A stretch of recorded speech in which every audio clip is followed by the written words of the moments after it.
Good morning. Good morning, everyone. Hi. Welcome. Thank you. Thank you for finding us and coming this morning to the Sunday Forum. So we appreciate it. My name is Lorraine Jacobs. I'm a co-chair of the group that plans this with Mark Miller, and we're very glad to have you here today.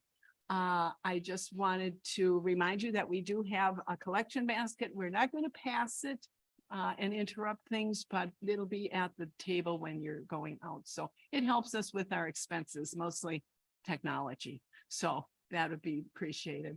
And I would like to welcome Val to the microphone, and she will introduce our presenter today. Hi, everybody. Welcome.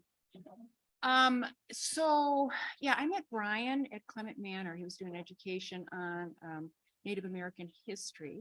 And I thought, this is perfect. There was one part of his 6-lesson thing that was just perfect for this. So I asked him to come, and luckily he agreed.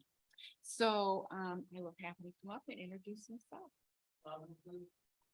Oh, sorry. Yeah. I'm going to have Bryan introduce himself.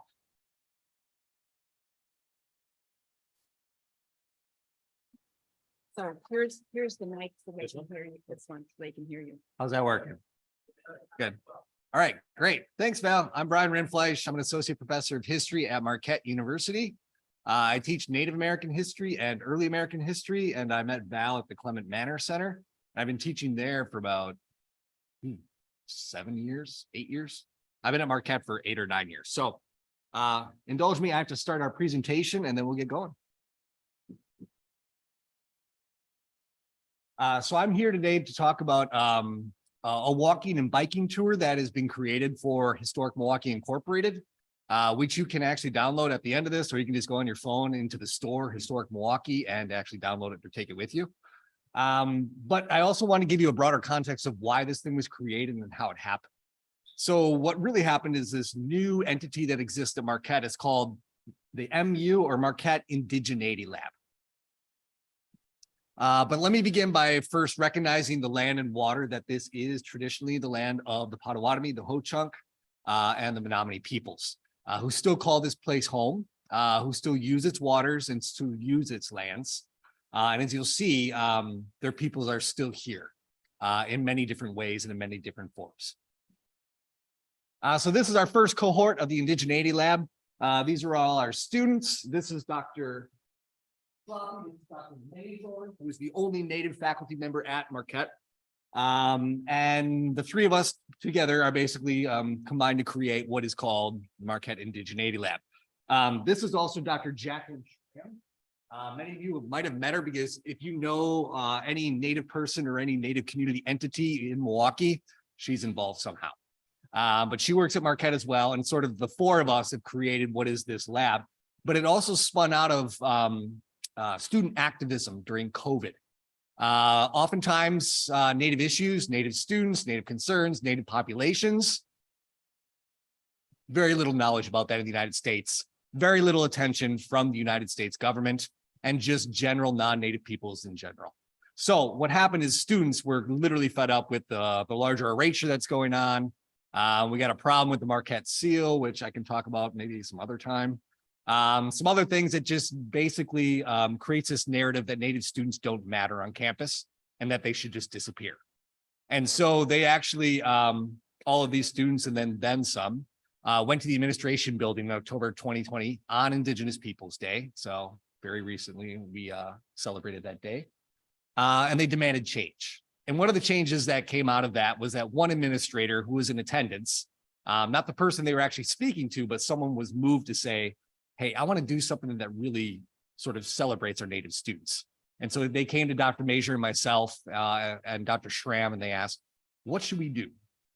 And so we thought about it like, well, how can we support our students in the summer when many of these students have to live here and basically try to figure out housing, figure out all these different things, financial support. And we thought, why not give them some kind of research internship in which we can work on these projects?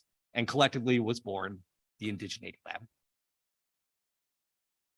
So we have 4 different projects. I'll briefly introduce the other 3 before going to the 4th one, which is the reason I'm here, the walking and biking tour.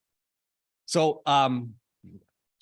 this is the Indigenizing Milwaukee map. And so this is actually what started the walking and biking tour. What I wanted to do is that I wanted to really highlight that all the famous places or the places that we know in Milwaukee have been shaped by Indigenous hands, or at the very least have Indigenous history, context, or dimensions to them, whether that's Miller Park, right? Anybody here or lived here when the Blue Crane disaster happened? So one of the 3 workers who died was Oneida, was an Oneida man. So literally giving their lives to create something like American Family Field. But also Solomon Juneau, the first mayor of Milwaukee. He's a very vaunted or celebrated person in our community. But the only reason he could do the things he did is because he was married to Josette View, who was Menominee. And the entire reason that he was connected to Native communities, fur trading posts, all these different things is because of Josette.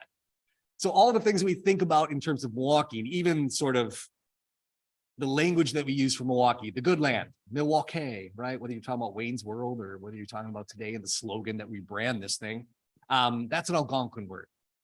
That's native languages. And we have capitalized on that and we're making money off that. And none of that money is going back to native communities. So everything about Milwaukee is, for lack of a better way of putting it, Indigenous. And so the map is a way to highlight that. Yes. Yep. Absolutely. Yep. You can go to the Marquette Indigeneity Lab website. So you can just type in Marquette Indigeneity Lab. And we do have finally our own website and all the projects will be on it. So if I had more time, I'd let you play around with the map a little bit, but we don't got time for that. But this is just a brief look at what the entries look like. We went and documented photos. We provided historical text. We have primary sources, all these different things that talk about the sites.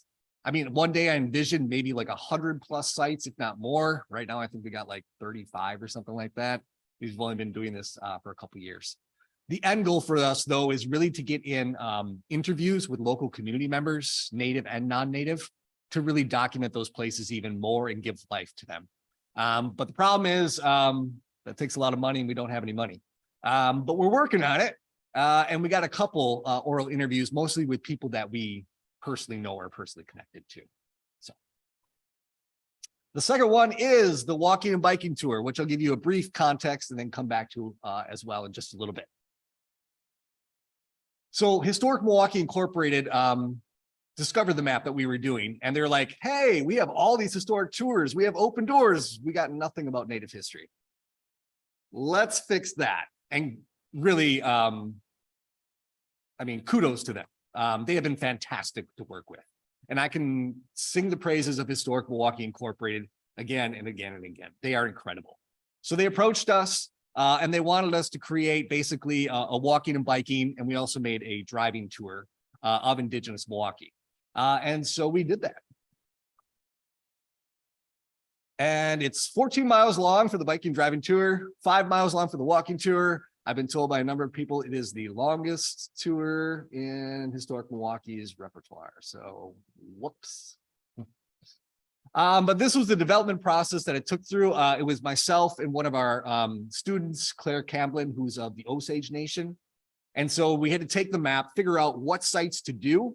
And from that, basically like create the route, something that people could walk, even if it's really long, but in the downtown area, taking those really familiar Milwaukee sites and bringing them to life and talking about the Indigenous dimensions of that.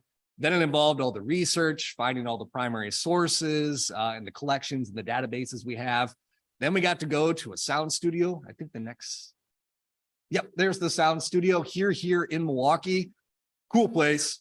Apparently they do all like live recordings for like professional music, even movies. They do it here at Here Studios. So we got to be like in the sound booth for that stuff. Really cool. But the most important thing is that we got a grant from the Wisconsin Humanities Council through Historic Milwaukee Incorporated that allowed us to pay all of the Native community members that contributed the audio to this. So, and I mean, you can download this at any point. I'll also have a QR code at the very end in which you can just scan it and go ahead and use it. But this is what it looks like.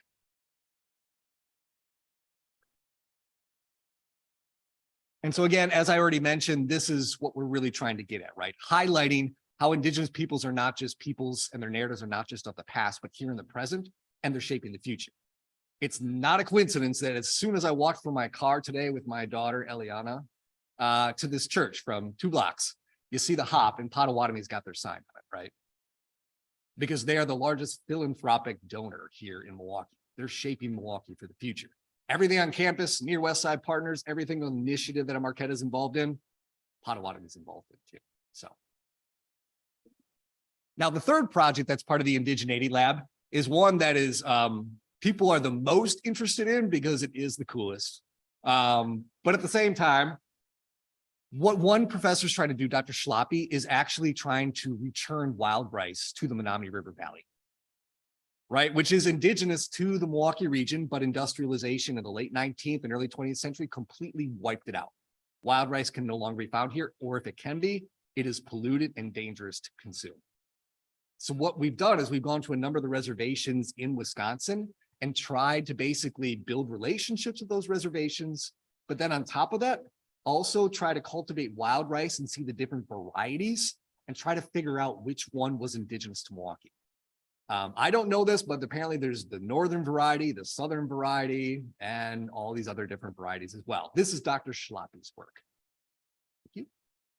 And so Dr. Major is also involved to give us the history of that. She is Dakota, who are also a wild ricing people from Minnesota. So she brings the cultural context and the history that allows Dr. Schlappe to actually build relationships with these communities and to do so in a good way. And so again, this is what he's doing. He actually has the wild rice on top of his biology building at Marquette. This is where he grows the wild rice. And he has a lab where he tests the wild rice and does all these different processes to determine the DNA of the wild rice and everything else that I don't know anything about. But the hope is, you know, in the next 10 years is we'd love to reintroduce wild rice to the Menominee River Valley. And from that, the various things that we can do with wild rice to feed not only, you know, for Indigenous peoples to come back here and use that space, but to feed the broader Milwaukee community. That's a huge hope. That's a huge vision for the future, but we're starting somewhere. So, and the last project before I go to the tour is whether we knew it or not, Marquette has the largest collection of records related to Catholic boarding schools in the entire world. Yeah, it's called the Bureau of the Catholic Indian Missions. So I was actually tasked with, in COVID, there's only one Catholic archdiocese in all of the United States that's actually taken like a Truth and Reconciliation Council into the boarding schools, and that's Oklahoma City and the Diocese of Tulsa. So I'm actually working with those two entities and working toward basically coming to truth with those things. I just finished the report, and the report will be released in Oklahoma at the end of the year.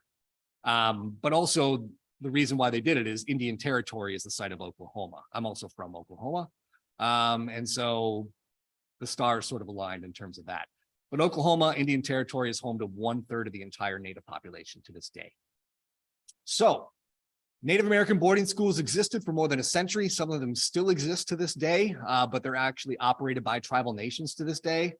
That was not the case up until the 1980s.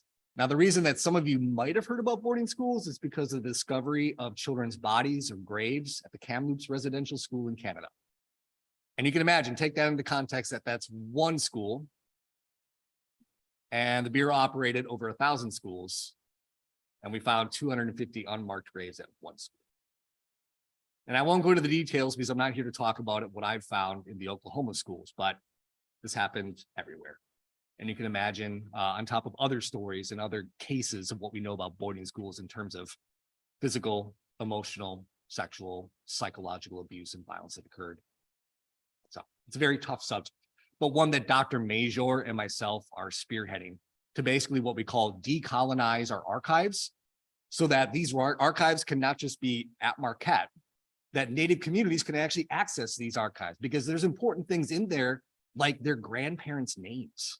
Their grandparents' lives are literally in these documents, and they can go into them and discover things that their parents, their grandparents, their great-great-grandparents, their great-great-grandparents experienced but never wanted to talk about. But also coming to terms with a lot of what happened to those people and how they get to know those grandparents, know their ancestors even more. So again, big project, big idea, but I'm here to talk about something else. Sorry, one more slide.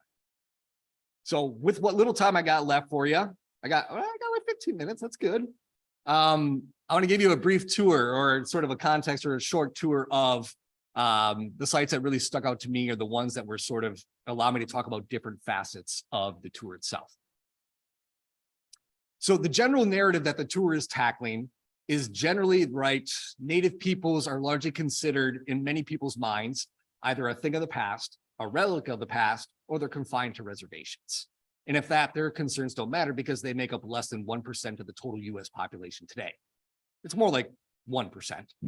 I mean, I can show the tons of graphics and cartoons that CNN, Fox News always uses about Native peoples because they're lumped in together as the people who don't matter.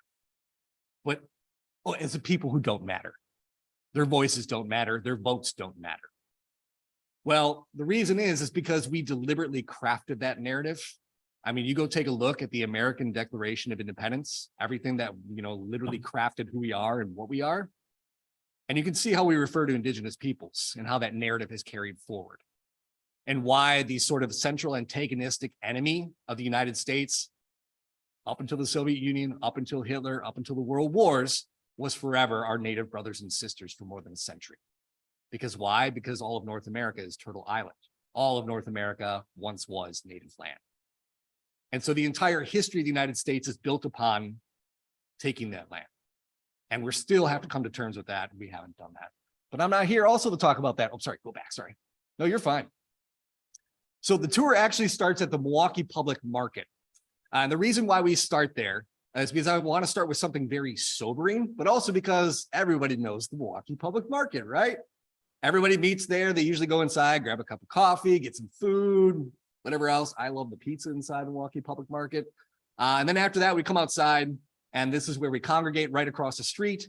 And then I talk about generally, what do you know about Native peoples? What are your experiences?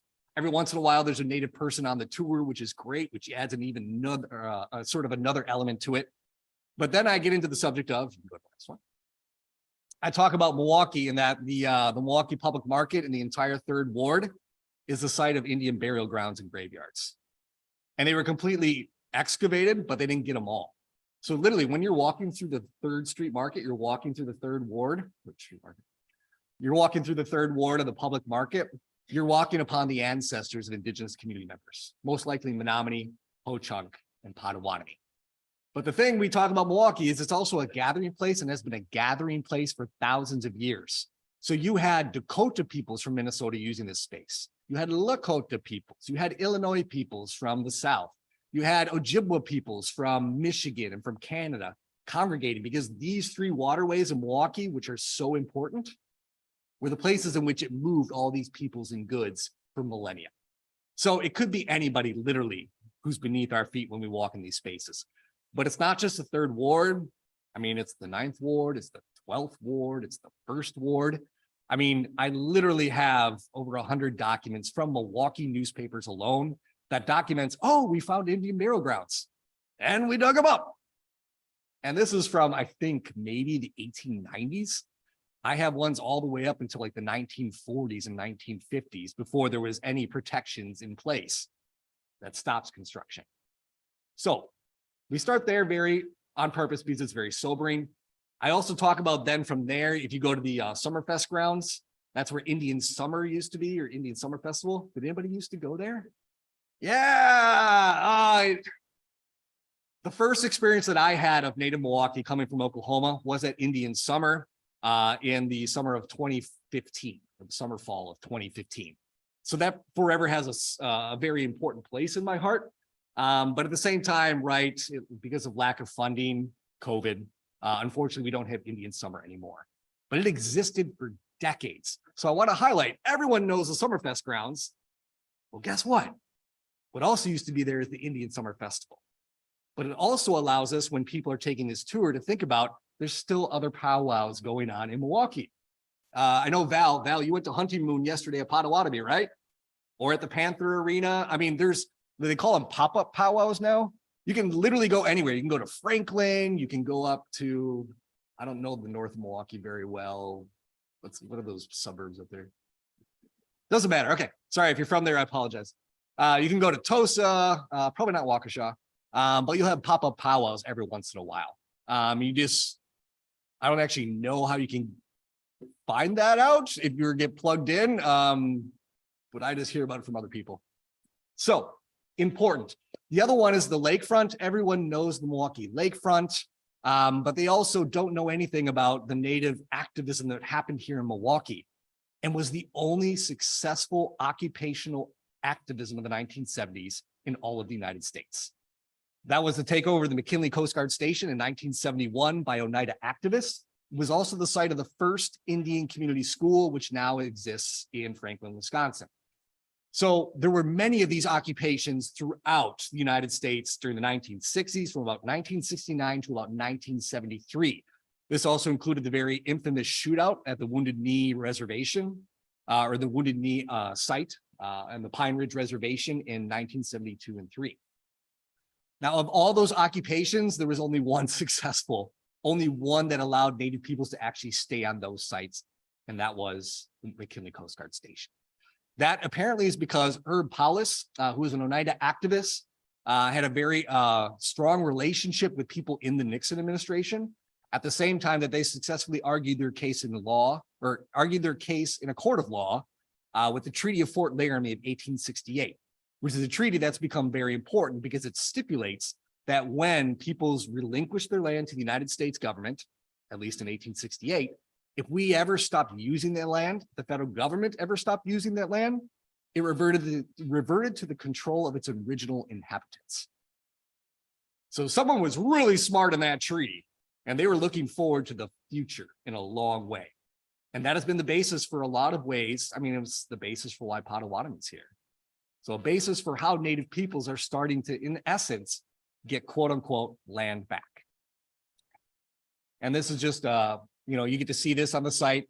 There's a newspaper article about the occupation there. And then you can, there's Indian Community School today down in Franklin. I've been told don't go there to visit because apparently after the tour, a lot of people went down there to visit and they're a school. So call ahead or something. Also, the lakefront, what I challenge people on the tour to think about is that the tour, the water itself is very much, it's not used in the ways that it was.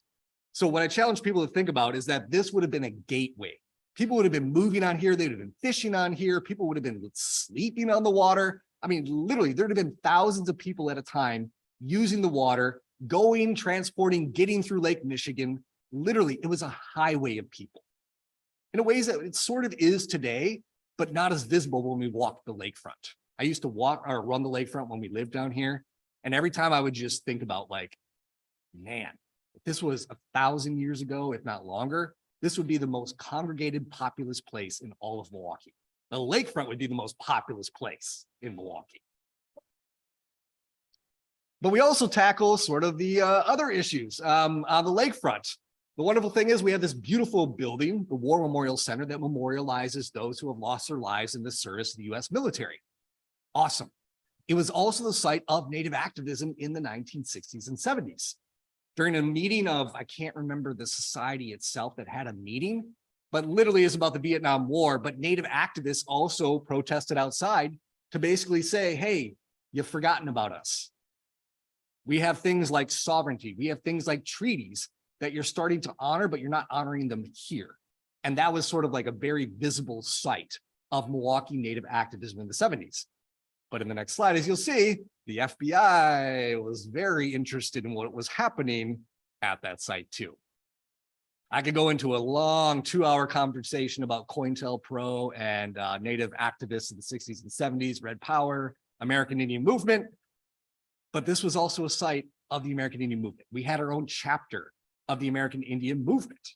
We had American Indian Movement members, the presidents, those who are being involved in the infamous Wounded Knee. We got photographs. We have newspaper articles about them coming and hanging out here in Milwaukee, grabbing soup. If any of you are familiar with the name Leonard Peltier lived in Milwaukee for a time. So his house is one of the sites that's coming at some point.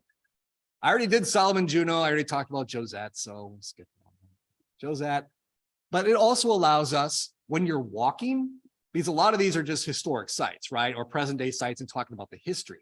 But the cool part that I loved what Historic Milwaukee suggested is that as you're walking from place to place, you got to fill that time with something, right? You're not going to play like elevator music or anything like that. So I thought of, and Claire and I talked about this, like, what can we do? Because we want to highlight this narrative of present and future too.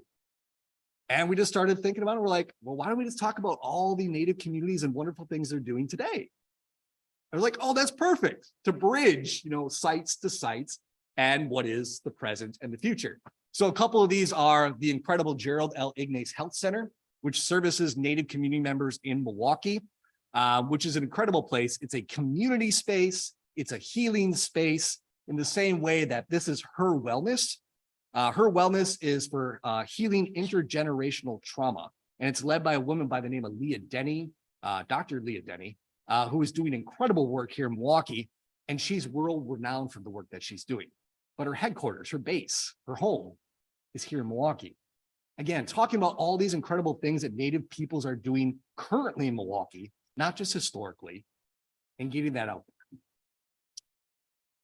I love water. So we do spend quite a bit of time on the lakefront, obviously, but also walking up to the Milwaukee River.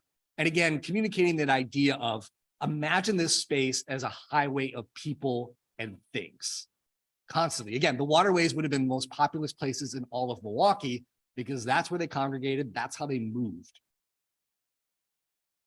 But I also want to highlight all the various places that Milwaukee is, in addition to being a graveyard still, is also a site of indigenous civilizations that have no names anymore. We call them largely the Mississippian civilization, the mound builders. If you think of Cahokia, these things, this was also a central site of the Mississippian civilizations, even though a lot of the mounds have been paved over and destroyed. But there's still parts of their civilization that still exist to this day. Sorry, can you go back, Val? Thank you. Yep, perfect. Esterbrook Park. Anybody walk around there? Yeah, you've seen the stone. So this was a place where you could grind corn on the stone. The Mississippians actually used the stone. The other student that I worked with, his name is Cameron. He's Afro-Cherokee. And he said, I literally run through Esterbrook Stone. I've literally ran on that stone and I didn't know what it was.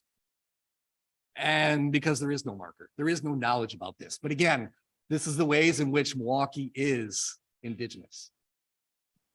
And then I also throw in, Pabst Theater, no, Milwaukee Theater, sorry. It used to be the site of our own industrial exposition. You ever think like the 1893 Industrial Exposition in Chicago, the Grand Fair? Well, we're Milwaukee. We always compete against Chicago, don't we? So we tried to have our own, but it's also that site where we invited Native peoples down from Green Bay, the Oneida, because we wanted to show them and highlight how civilized we had become.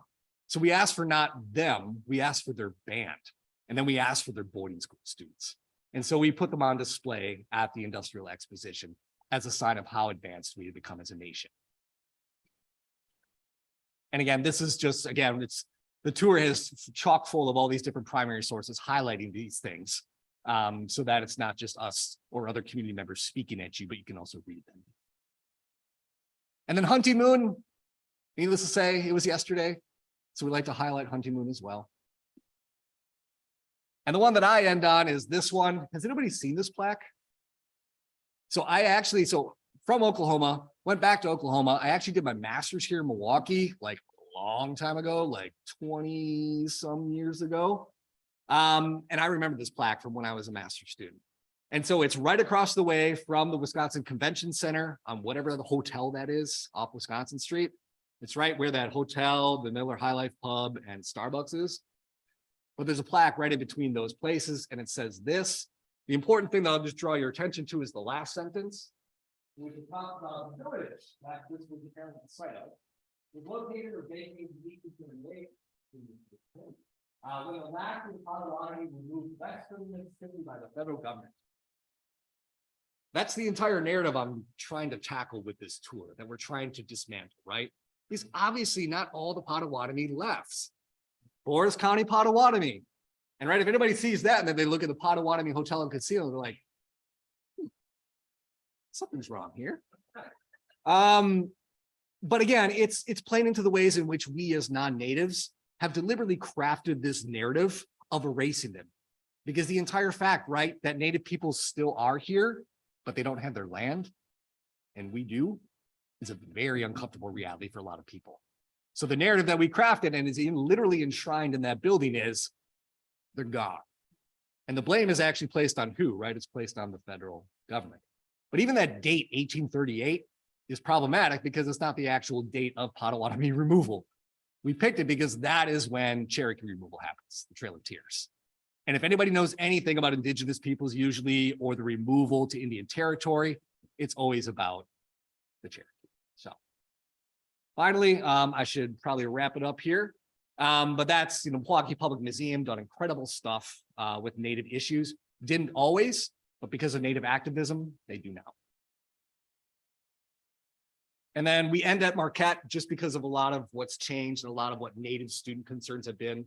And I wanted to highlight the Native students who are actually doing the work in this lab. We're also doing the work for Milwaukee and doing it for campus. So I'll end there.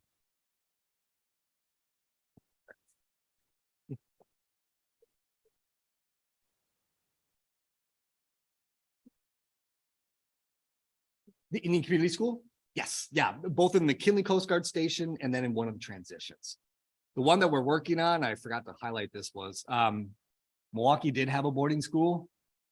We just didn't talk about it. It was called the House of the Good Shepherd. It only existed for about 6 years. Not some good stuff happened.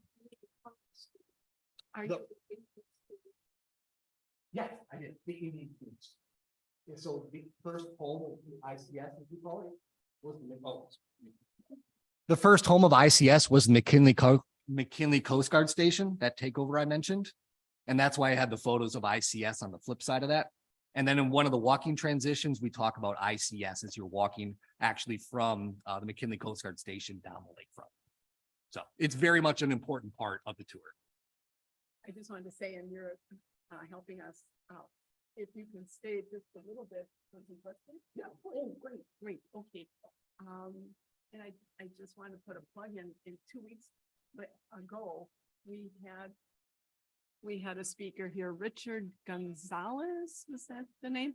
And he pounded us with the facts of boarding schools. He really was. Yeah. So thank you. Yes. Thank you. Okay, and Yes, sir. And we'll go. Oh, yes. There used the Victoria College in Milwaukee used to be occupied by the Indians and Native people. Is that still in existence? Is that also right? Nope. So that was also the site. Yeah. Oh, so he was asking about the old Concordia campus, which was the home, was the second, third, or fourth home of the Indian Community School, because it's moved around a lot before it went to Franklin. But in addition, it is used by the Potawatomi Nation today. It's called the Wagima campus, and that's where they do a lot of their philanthropic efforts. So that is also, we talk about it on the tour in one of the transitions, but it is an incredibly important site and has deep, deep historic Native roots and doing good work today. Great question.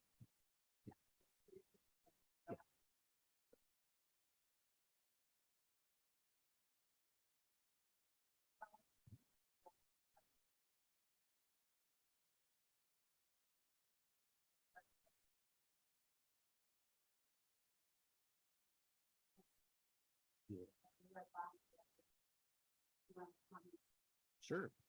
So the question was about her bonus daughter, which I love that term. But she's Nanticoke and Delaware. So that's on the East Coast. But she lives in Hobart, Wisconsin, right up in Green Bay, which has a very contentious relationship with the United Nations. Whatever. I had friends who lived in Hobart, and that place, I won't use the choice words I was going to use. That place is a disaster. That township had its entire relationship and foundation is built upon being in contest or conflict with the United Nations. But they're also losing their legal battles against the United Nations over and over and over because of treaties. They have no legal basis for the saying that they've done or what they're trying to do.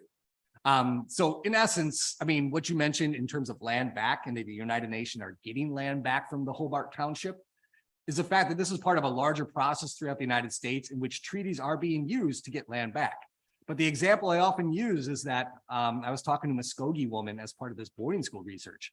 And she's like, we don't want your land. The entire reason we have land back, we're not going to take your homes away like you did to us. The reason we want land is we're talking about we want to restore our foodways. We want to rebuild our gardens. We want to rebuild our infrastructure. We want to control our own schools. And some of that land, that's what it's going to be used for.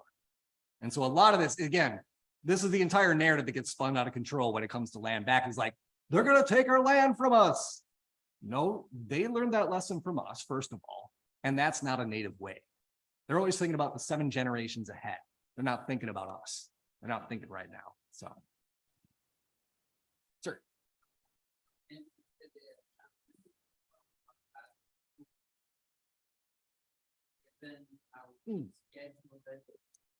ultimately, I did self-guided, I go a lot of things to get it done. Or somehow or other to do that. That is a great question. I probably should have started with that information. I'm so sorry. Yeah, Val, can you go to the last slide? So you can literally take out your phone now and you can go to your app store. And so yes to all those things. It is self-guided. It is, you can do it yourself. You can literally walk out of here today and do it. It is completely, again, self-guided. So I don't need any tours. I think I led one once during Open Doors weekend. But this is meant for anybody who's just visiting Milwaukee or lives in Milwaukee. If it's a nice day out and you want to do a 5-mile walk, have at it. Or a half, like 2.5-mile walk. But you can do it. Just go to your app store, download the Historic Milwaukee Incorporated app. And in that, they have all the different tours that you can do. And one of them will be the Indigenous Milwaukee tour. And you can drive it. So again, there's the short one that you can walk, which is largely around this area. But you also have a biking tour and a driving tour that is about 3 times as long as that. So thank you for that question, because that, again, was really important information I should have started with. Yes.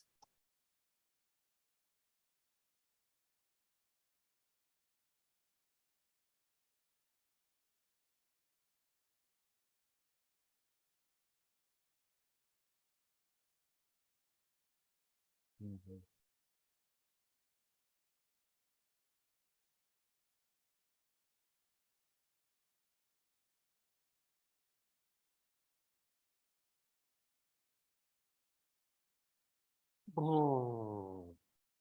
So on her family's land up north, they discovered you said your dad did about 30, 40 years ago. Your grandfather, sorry. And so it looks very like it's been crafted by native people somehow. It could be probably looking like the Estabrook stone or something like that. In terms of how you can sort of get that identified, or I really don't know. What's that? Yeah, Dawn Cher-Tomei over at the Milwaukee Public Museum is great, but she's more into like NAGPRA and native graves and protection and repatriation. And she is the most undersourced person in all of Milwaukee. If you know anybody that can donate money to the Milwaukee Public Museum specifically to get her help, do it. Sorry. Rindfleisch means beef in German. Some people say hamburger.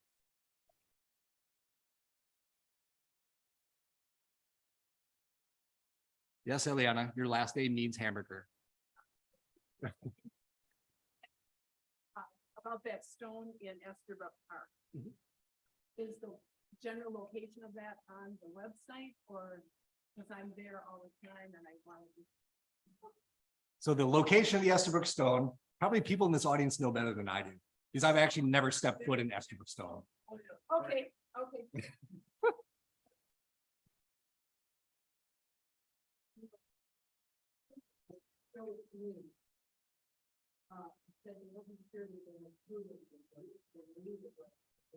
Yeah.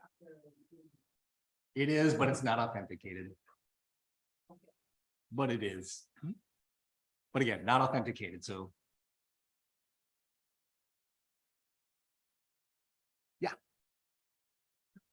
picture of it, but it only works with an iPhone. You can, so you gotta have a QR scanner on your phone. And so that's also an app you can download in your phone. Oh, it only has an iPhone, because I have Android and I can do it. You know what I could do? Just bring your app, just bring your phone up and I can get the app for you. You can just go straight to Historic Milwaukee Incorporated and download that instead.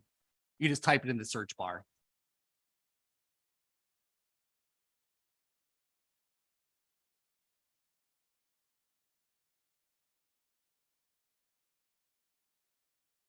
Well, thank you, everybody. I appreciate it. Thank you to Val, especially